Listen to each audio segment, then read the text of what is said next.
Jeff Roberts, Magnolia Hoops here at the Lighthouse Classic. We have Norcross out of Georgia. Coach, if you don't care to introduce yourself and your player for us. Sure. Jesse McMillan at Norcross High School and Jaron Saulsberry Jr. At Norcross High School, number 1. Jesse, tough one. They came out hot there in the beginning. What was the main thing you took away from this game for your team?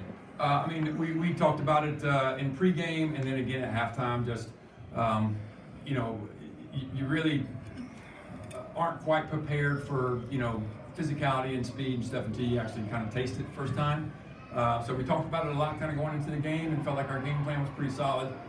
And then they executed it with a lot of pace and energy and just kind of won the physical side of the ball game halftime. So felt like we competed and made a little bit of a run over there in the third quarter. Right. But essentially, the biggest takeaway, and that's what we just talked about in the post game, is just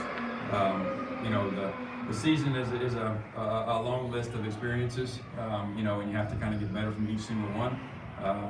So we talked about how they're a championship team with a lot of talent and well coached, and they threw the first punch and we didn't respond very well until halftime. So we're going to try to fix that as quickly as we can.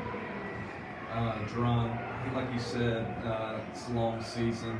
What did you learn from this game that you can take with you to improve? And so go into area play, region play, that'll help you guys. Really just being more focused, through pregame, learning how they play, and not being surprised how they come out when we talked about it for several weeks. Jaron, this is for you also.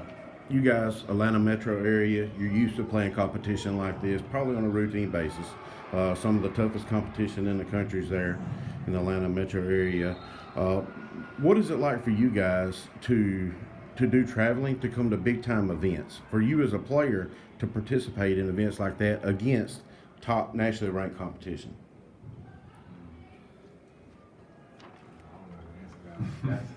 Well, let me help him out. We first off, we're very fortunate to be invited, and this is Jaron's 3rd year in the program. He's a legacy player. His older brother played and started for us, and he's a Division I basketball player as well. So Jaron's been lucky enough to kind of watch his brother play in these events, and now he's getting to experience it this year and last year. We talked about that. We get invited to some of these things because of the teams, the success of the teams in the past and the players that the program's been built on. And that's definitely one of the things that we talked about, was just we didn't feel like the first half especially represented our program and kind of our legacy the right way. So I know he wanted to play better. We all wanted to play better, but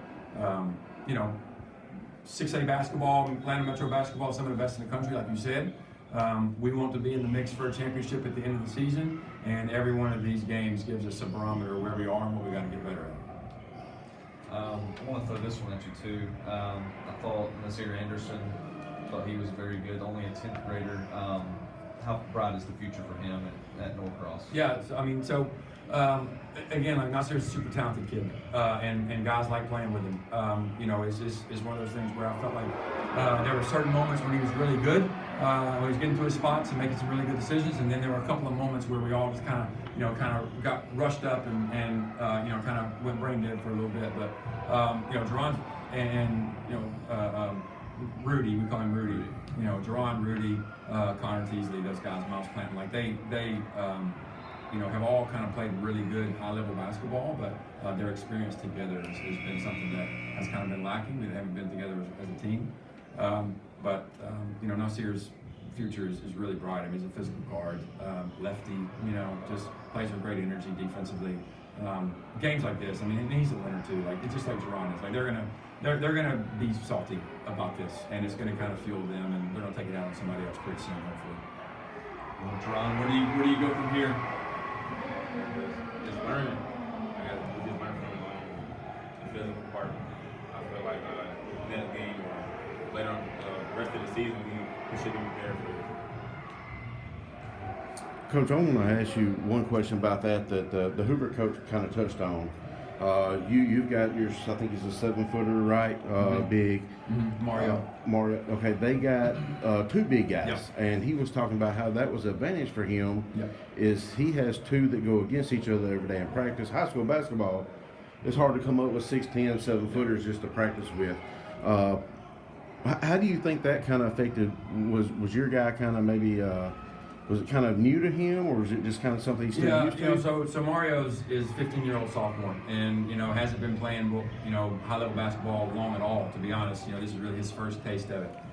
He has moments in practice when he is just really, really good, and we try to focus on those micro moments right now, and kind of build his confidence. He still he plays too, he reacts too late at a lot of things. He's not very aggressive yet, but he has some moments. And he had a moment tonight where he caught the ball in transition and had a nice and-one layup. But he's going to be really, really good. He's 15 years old, and he's never really played against guys that are bigger and stronger than him. So, we're hoping that we can put some daily deposits into him each day, and by the end of the season, he's ready to do some similar things. And those guys for Hoover were like him at some point. When they were 9th or 10th grade, they were trying to find their bodies and learning how to get in the weight room and learning how to get position and seal and play with passion and a motor. Mario will get there, but when they put both on the floor tonight, it was tough. We thought we might have an advantage in some transition when they had both on the floor, but they did a great job of getting back in transition and limiting our offensive stuff. And then they really took advantage of us in some situations, in some high lows. So we don't go against too many high school teams that have two. So definitely something to keep in the back of our head and have a plan for. All right, Coach, we're going to finish out with you here with you. You touched on all the events that you guys have traveled to or travel to, cross country, this and that. Where does the Lighthouse rank up there? What does it mean for you guys to be in this event? How does it compare?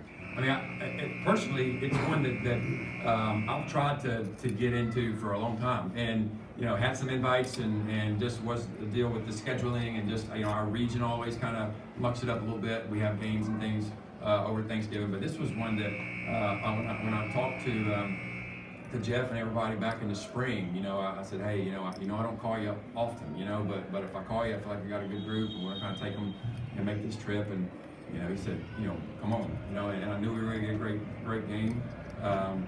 But I like the atmosphere, I like the gym. It's great for us because in Metro Atlanta, a lot of the gyms we play in are kind of cookie cutter, like they're all kind of new buildings, they all kind of feel the same. So when we can get out and take a road trip and be in a different gym and be in a different environment, it really helps, because when we get to Georgia in the state playoffs, we might have to take a trip down to Valdosta, or we might have to go to Savannah and play. So kind of getting out of our comfort level and going through stuff is a big experience as well.